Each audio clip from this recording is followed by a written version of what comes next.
श्री हनुमत स्तुति आञ्जनेयमतिपाटलाननं काञ्चनाद्रिकमनीयविग्रहं पारिजाततरुमूलवासिनं भावयामि पवमाननन्दनं गोस्पदीकृतवारीशं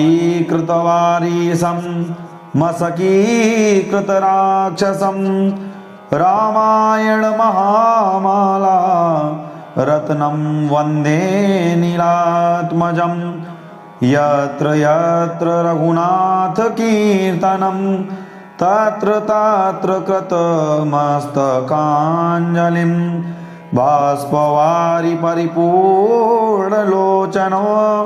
मारुतिं नमत राक्षसान्तकम् अंजनीनंदनं वीरं जानकी शोकनाशनं कपीशमाक्षहन्तारं वन्दे लङ्काभयङ्करम् अतुलितबलधामं हेमशैलाभदेहं धनुजवनकृशानुं ज्ञानिनामग्रगण्यं सकलगुणनिधानं वानराणामधीशं रघुपतिप्रियभक्तं वातजातं नमामि। मनोजवं मारुततुल्यवेगं जितेन्द्रियं बुद्धिमतां वरिष्ठं वातात्मजं वानरयूथमुख्यं श्रीरामदूतं शरणं प्रपद्ये श्रीरामदूतं शरणं प्रपद्ये इति श्री हनुमत स्तुति आञ्जनेयमतिपाटलाननं काञ्चनाद्रिकमनीयविग्रहं पारिजाततरुमूलवासिनं भावयामि पवमाननन्दनं गोस्पदीकृतवारीशं मशकीकृतराक्षसं रामायण महामाला रत्नं वन्दे नीलात्मजं यत्र यत्र रघुनाथ कीर्तनं तत्र तत्र कृतमस्तकाञ्जलिं बाष्पवारि परिपूर्णलोचनो मारुतिं नमत राक्षसान्तकम् अंजनीनंदनं वीरं जानकी शोकनाशनं कपीशमाक्षहन्तारं वन्दे लङ्काभयङ्करम् अतुलितबलधामं हेमशैलाभदेहं धनुजवनकृशानुं ज्ञानिनामग्रगण्यं सकलगुणनिधानं वानराणामधीशं रघुपतिप्रियभक्तं वातजातं नमामि। मनोजवं मारुततुल्यवेगं जितेन्द्रियं बुद्धिमतां वरिष्ठं वातात्मजं वानरयूथमुख्यं श्रीरामदूतं शरणं प्रपद्ये श्रीरामदूतं शरणं प्रपद्ये इति श्री हनुमत स्तुति आञ्जनेयमतिपाटलाननं काञ्चनाद्रिकमनीयविग्रहं पारिजाततरुमूलवासिनं भावयामि पवमाननन्दनं गोस्पदीकृतवारीशं मशकीकृतराक्षसं रामायण महामाला रत्नं वन्दे नीलात्मजं यत्र यत्र रघुनाथ कीर्तनं तत्र तत्र कृतमस्तकाञ्जलिं बाष्पवारि परिपूर्णलोचनो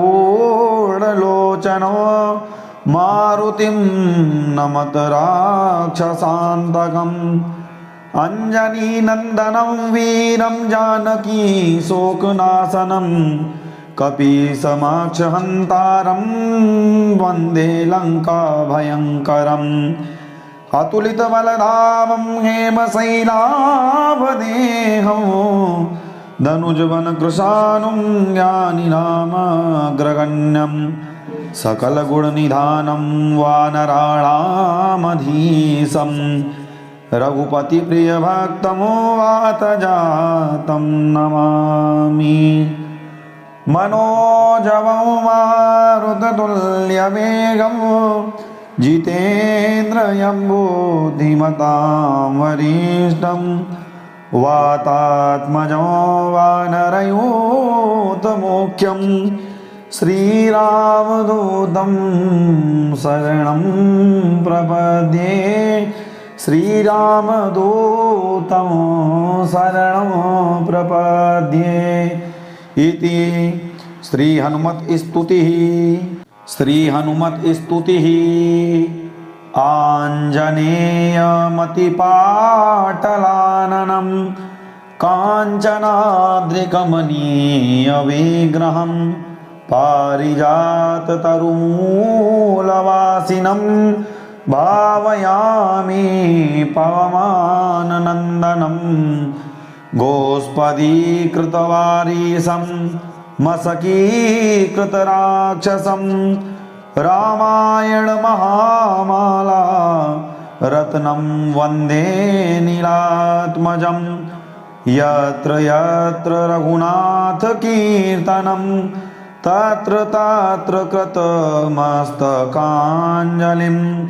बाष्पवारि परिपूर्णलोचनो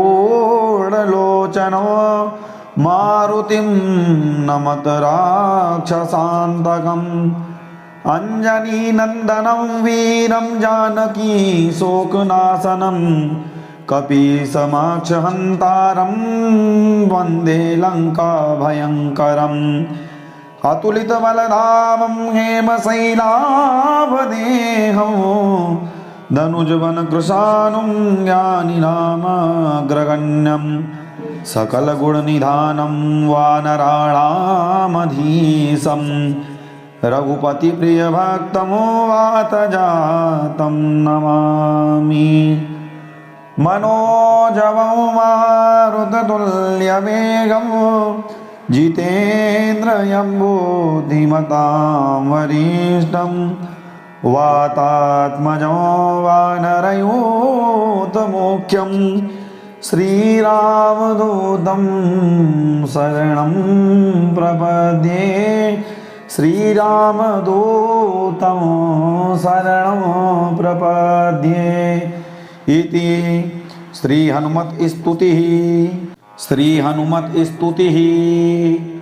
आञ्जनेयमतिपाटलाननं काञ्चनाद्रिकमनीयविग्रहं पारिजाततरुमूलवासिनं भावयामि पवमाननन्दनं गोष्पदीकृतवारीशं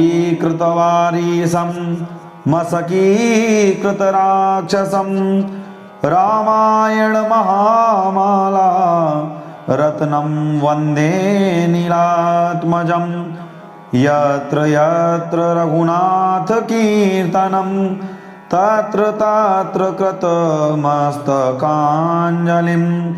बाष्पवारि परिपूर्णलोचनो मारुतिं नमत राक्षसान्तकम् अञ्जनीनन्दनं वीरं जानकी शोकनाशनं कपीशमाक्षहन्तारं वन्दे लङ्काभयङ्करम् अतुलितबलधामं हेमशैलाभदेहं धनुजवनकृशानुं ज्ञानिनामग्रगण्यं सकलगुणनिधानं वानराणामधीशं रघुपति प्रिय भक्तमो वात जातं नमामि। मनोजवं मारुततुल्यवेगं जितेन्द्रियं बुद्धिमतां वरिष्ठं वातात्मजं वानरयूथमुख्यं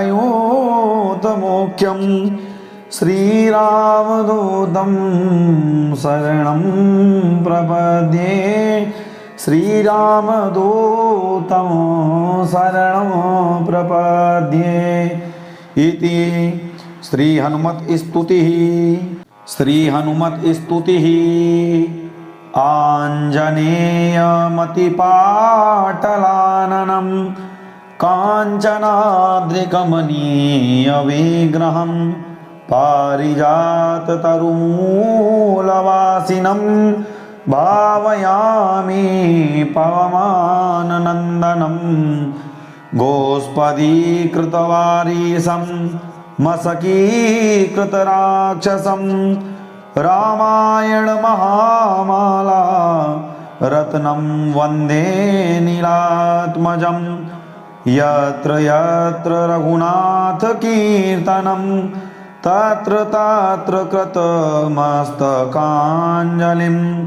बाष्पवारि परिपूर्णलोचनो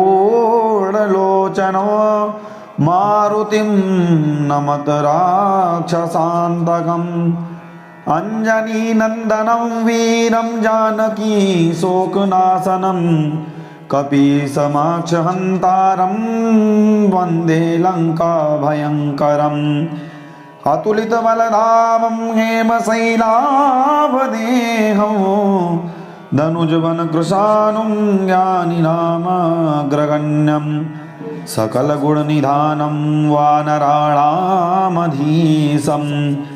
रघुपति प्रिय भक्तमो वात जातं नमामि।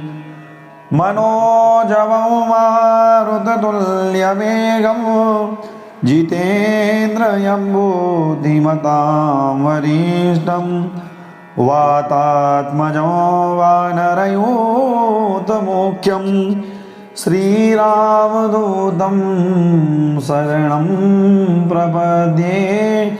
श्रीरामदूतं शरणं प्रपद्ये। इति श्री हनुमत स्तुतिः। श्री हनुमत स्तुतिः। आञ्जनेयमतिपाटलाननं काञ्चनाद्रिकमनीयविग्रहं पारिजाततरुमूलवासिनं भावयामि पवमाननन्दनं। गोष्पदीकृतवारीशं मशकीकृतराक्षसं रामायण महामाला रत्नं वन्दे नीलात्मजं। यत्र यत्र रघुनाथ कीर्तनं तत्र तत्र कृतमस्तकाञ्जलिं। बाष्पवारि परिपूर्णलोचनो मारुतिं नमत राक्षसान्तकम्। अञ्जनीनन्दनं वीरं जानकी शोकनाशनं कपीशमाक्षहन्तारं वन्दे लङ्काभयङ्करम्। अतुलितबलधामं हेमशैलाभदेहं धनुजवनकृशानुं ज्ञानिनामग्रगण्यं। सकलगुणनिधानं वानराणामधीशं रघुपति प्रिय भक्तमो वात जातं नमामि। मनोजवं मारुततुल्यवेगं जितेन्द्रियं बुद्धिमतां वरिष्ठं वातात्मजं वानरयूथमुख्यं श्रीरामदूतं शरणं प्रपद्ये। श्रीरामदूतं शरणं प्रपद्ये। इति श्री हनुमत स्तुतिः। श्री हनुमत स्तुतिः। आञ्जनेयमतिपाटलाननं काञ्चनाद्रिकमनीयविग्रहं पारिजाततरुमूलवासिनं भावयामि पवमाननन्दनं गोस्पदीकृतवारीशं मशकीकृतराक्षसं रामायण महामाला रत्नं वन्दे नीलात्मजं यत्र यत्र रघुनाथ कीर्तनं तत्र तत्र कृतमस्तकाञ्जलिं बाष्पवारि परिपूर्णलोचनो मारुतिं नमत राक्षसान्तकम् अञ्जनीनन्दनं वीरं जानकी शोकनाशनं कपीशमाक्षहन्तारं वन्दे लङ्काभयङ्करम् अतुलितबलधामं हेमशैलाभदेहं धनुजवनकृशानुं ज्ञानिनामग्रगण्यं सकलगुणनिधानं वानराणामधीशं रघुपतिप्रियभक्तं वातजातं नमामि। मनोजवं मारुततुल्यवेगं जितेन्द्रियं बुद्धिमतां वरिष्ठं वातात्मजं वानरयूथमुख्यं श्रीरामदूतं शरणं प्रपद्ये। श्रीरामदूतं शरणं प्रपद्ये इति श्रीहनुमत्स्तुतिः। श्रीहनुमत्स्तुतिः आञ्जनेयमतिपाटलाननं काञ्चनाद्रिकमनीयविग्रहं पारिजाततरुमूलवासिनं भावयामि पवमाननन्दनं गोस्पदीकृतवारीशं मशकीकृतराक्षसं रामायण महामाला रत्नं वन्दे नीलात्मजं यत्र यत्र रघुनाथ कीर्तनं तत्र तत्र कृतमस्तकाञ्जलिं बाष्पवारि परिपूर्णलोचनो मारुतिं नमत राक्षसान्तकम् अञ्जनीनन्दनं वीरं जानकी शोकनाशनं कपीशमाक्षहन्तारं वन्दे लङ्काभयङ्करम् अतुलितबलधामं हेमशैलाभदेहं धनुजवनकृशानुं ज्ञानिनामग्रगण्यं सकलगुणनिधानं वानराणामधीशं रघुपतिप्रियभक्तं वातजातं नमामि। मनोजवं मारुततुल्यवेगं जितेन्द्रियं बुद्धिमतां वरिष्ठं वातात्मजं वानरयूथमुख्यं श्रीरामदूतं शरणं प्रपद्ये। श्रीरामदूतं शरणं प्रपद्ये इति श्रीहनुमत्स्तुतिः। श्रीहनुमत्स्तुतिः आञ्जनेयमतिपाटलाननं काञ्चनाद्रिकमनीयविग्रहं पारिजाततरुमूलवासिनं भावयामि पवमाननन्दनं गोस्पदीकृतवारीशं मशकीकृतराक्षसं